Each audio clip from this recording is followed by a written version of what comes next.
to the Doctor and Star Wars Stream podcast. My name is Lee, and this is Phasma and Jarrans. Continuing my look back at Doctor, as you know, I've been talking a lot about my favourite show. It's the 10th anniversary of Series 9, which starred the gentleman that is Peter Capaldi and one of my personal favourite friends, Clara Oswald, played by Jenna Coleman. One of my favourite shows, and I love them so much. I thought I would use this opportunity of the series starting on this date to do an episode on Series 9. Series 9 took risks, not at all perfect, but we did say goodbye to Clara Oswald at the end of the season, and I'm still sad about that.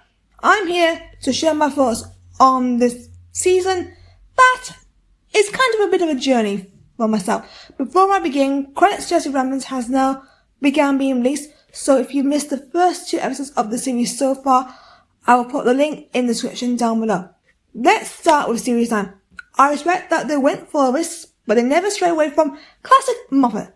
Unfortunately, there were misses, especially with the big wig part of the season. However, they were saved at the end in one of my personal favourite finales of all time. Lapita, the gentleman. This was a step up from the previous series as he was making more progress than what he was in his previous series. He did get some criticism for being too dark, and I can defend all that because it suited his Doctor. Love the midlife crisis style and his new red velvet jacket. A bit of John Pertwee vibe, which I enjoy. I loved his duty of care for Clara, as this led to addiction alert, her death, which I will discuss in a moment as it's sad and it's an intriguing story. I felt that suited him a lot more. I gave him the development he needed as he was forced to begin with, but he's moving forwards and more caring than ever. Jenna, even with a lack of screen time as the real Clara, who deserves more screen time, she stepped up, and this was Clara at her peak. I don't think going forward Stephen could do anything more with her, because I felt Clara went as far as she could. There is a reason why Jenna and Magic Girl, aka one of the legends of Phasma, are in my top 2 favourite companions. I miss her so much, and I still think she's one of the best. There is no one like Clara, and I don't see that happen very soon, apart from Agatha Harkness, who isn't like Clara, but is an icon as well.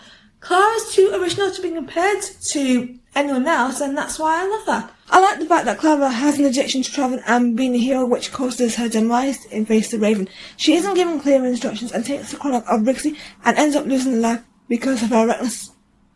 The exit is in character, and I like that she tries to fight the laws of time when she's reviving Gallifrey and refuses to accept her fate and stand up to herself, which is crucial, but it's a brilliant moment for me, and she decides to travel for a while with a shield to join her and another familiar face from a future era.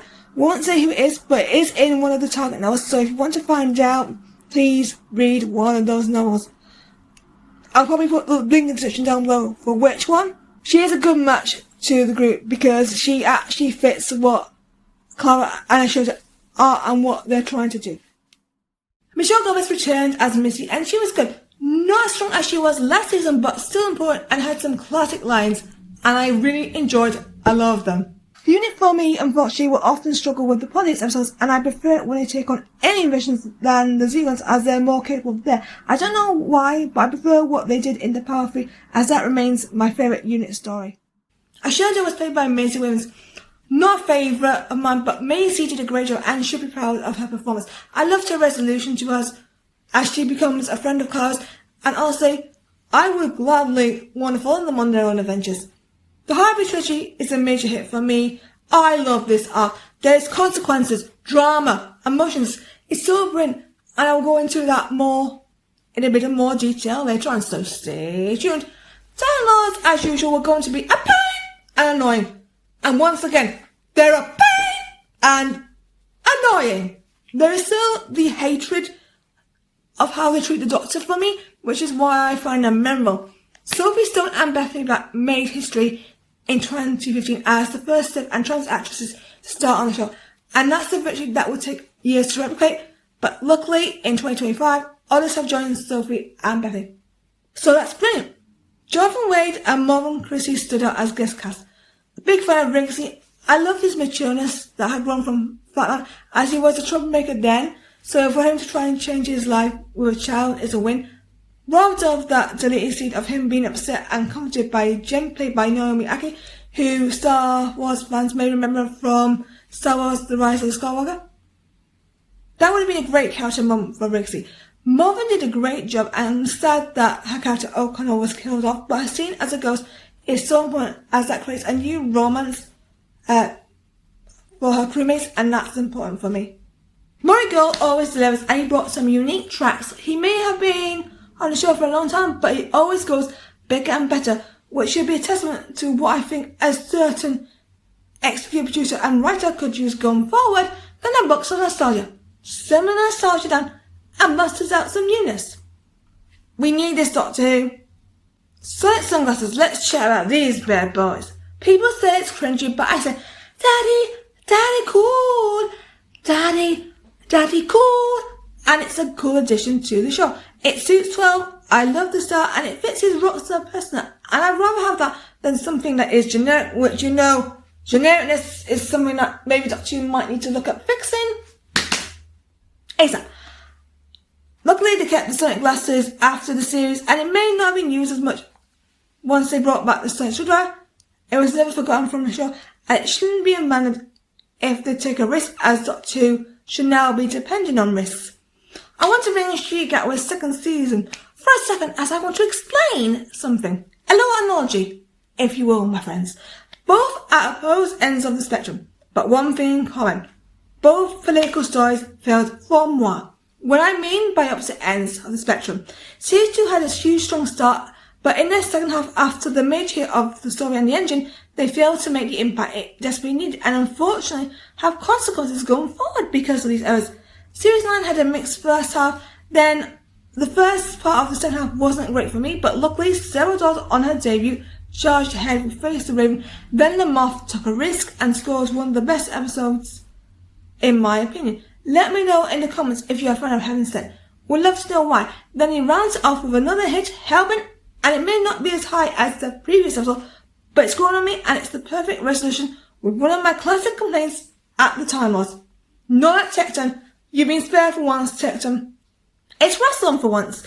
It's a good engine, nothing has topped this since, even my Stronghold era too, so it shows that Strongholds in Doctor Who don't tend to bring the best all time, but can bring episodes as close, like Praxeus, The Woman Who Fell to Earth, and more. Non-Stronghold series like the recent years can deliver heavy hits like Lux and the Story Engine, which I still enjoy and rank high to this day. This is a testament to how Sarah and Stephen delivered.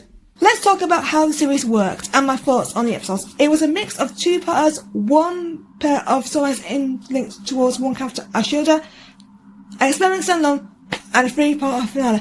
I actually loved this style. There were some bangers, but other episodes kind of ran the series down. If it wasn't for those hours, this would have been a lot better, but that happens.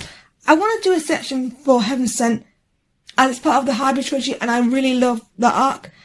One of the greatest episodes of all time. Peter Capaldi, Jamie Crowell, Stephen Moffat, Rachel Taylor, Muriel, and the rest of the cast crew deserve a lot of appreciation, as this is an episode that takes some grief and anger.